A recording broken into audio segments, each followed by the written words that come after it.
told you we was giving you the okay back today to make a way. He gon' die today, nobody. Freeway Rick Ross was a person that everybody do need to go and look in a deeper part of the story of, because the overcaps I'm going to give is pretty good.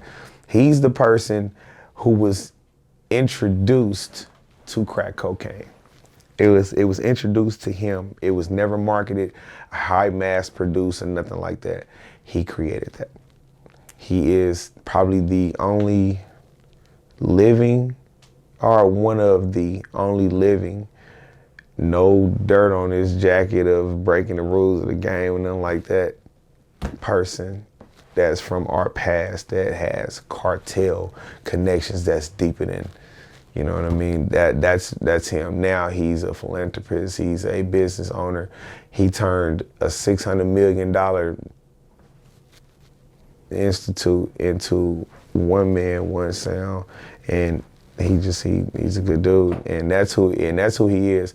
And when you look into the story, here's what's gonna make you want to go check him out. He was selling all of that drugs for Ronald Reagan, the president. I've delved into it. I know a lot about it. I mean, so that's him. He's Franklin. If you watch Snowfall, he's yeah. And I even can touch on a lot of that and what's coming up with that type of stuff too. For sure. So I mean, how did you get involved with him? How did you meet him? Ironically, I think I was out here for a Chronic Palooza. Shout out to Chronic Palooza. I was out here for a Chronic Palooza event, and I seen him at the event, and we spoke. I grabbed one of his books. You know, I let him know who I was. You know what I'm saying? He was like, okay, I think I remember you. And I let him know I was Compton Menace's DJ and all that. So we just linked up, and he told me anytime I had a great idea about anything or wanted, you know what I'm saying, something we can do, if I know anything that would pertain to him, set him up. So I was, thanks to GQ, I got my ass off the fucking couch and went on tour with TSF. And during that time, opportunity to go to LA, where I'm from, where I live, I got a chance to go out there and ran into an opportunity to be in Coachella, because GQ was gonna be in Coachella, and then we talked from there. That's just a locking in. We talked. I called him, and I had some people I wanted him to check out. He was talking about starting something with music, and kind of just like snowball from there. Like, it was right after me DJing in Coachella last year. Oh yeah, was I supposed to drop that right now? I'm high. Was I supposed to say that? Yeah, let's get into that, and we'll double back a little bit. So, okay. But that's how me and Rick started. So now I am vice president / A&R, which can determine which role he wants me to play. I can care less about the title. But for Freeway Records, LLC. So if you're looking that up on Instagram, it's Freeway Records, LLC. And yeah. Got you. So he started a label basically and brought you on board to kind of curate talent and stuff like that, or?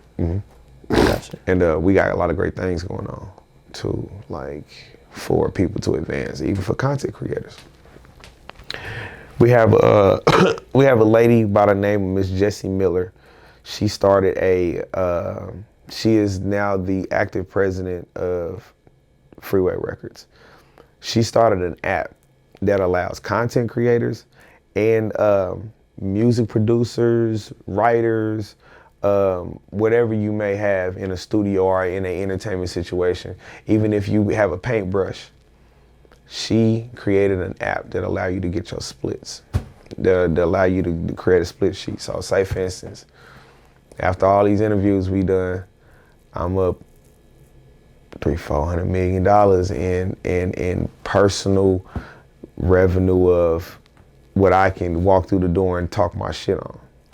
But you also just achieved PewDiePie numbers. You feel what I'm saying? Yeah. Well, okay, well, we started this with each other, why charge each other? We're not really tripping because we both know analytically what this is gonna make. And we both know the artist being the person on the end that's really gonna either get paid for the interview or pay into the interview or whatever it may be. It's better to say, bitch, you know when we put this interview out, it's gonna do 35 million the first month. Let's just split it. I'm getting paid. Yeah. I'm feeding my whole crew off of one video from 5 years ago. So off of what we did, this allow you to split that. You can sit up there and do it's called my split sheet. You can sit there and do, bro, it's incredible. You can do a split on paint. You the painter, but this art that you finna get to paint on, the canvas you finna paint on, somebody else's. Yeah. You win. For sure, and you can split it. That's especially big for musicians, I feel like, coming up, because there's not a lot of oh, here we go. Paperwork going on. There's not a lot of good business going on. The easier it is. Yeah, here we go. Can we zoom in on this one time?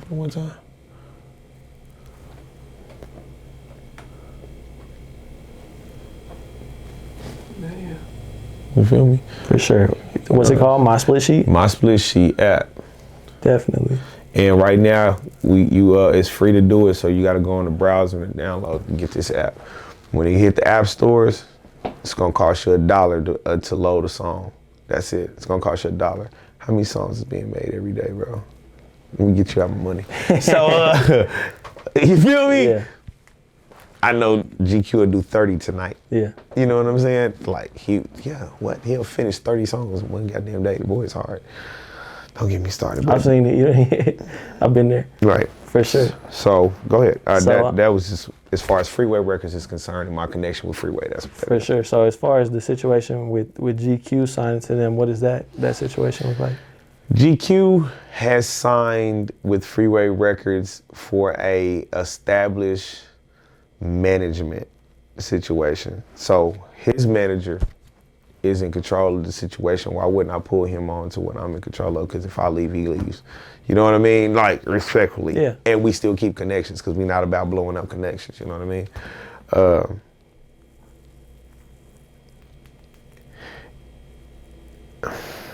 Let's say this. Having Freeway Rick Ross being your powerful backing of a manager, imagine the doors that opens. There's probably not an entertainer in the world that don't want to have a sit-down meeting with this man. So you can just imagine how many people he has talked to and been around since he's been out of the penitentiary, I think since 2011 or 2013, something like that, which he got himself out. Didn't know how to read. Yeah. He got himself out. Definitely. Yeah, no, that's a crazy story. If y'all haven't... Man, if nobody don't know, if y'all haven't checked that out, definitely go do some Cracking the research on System. Look that up on YouTube. Cracking the System.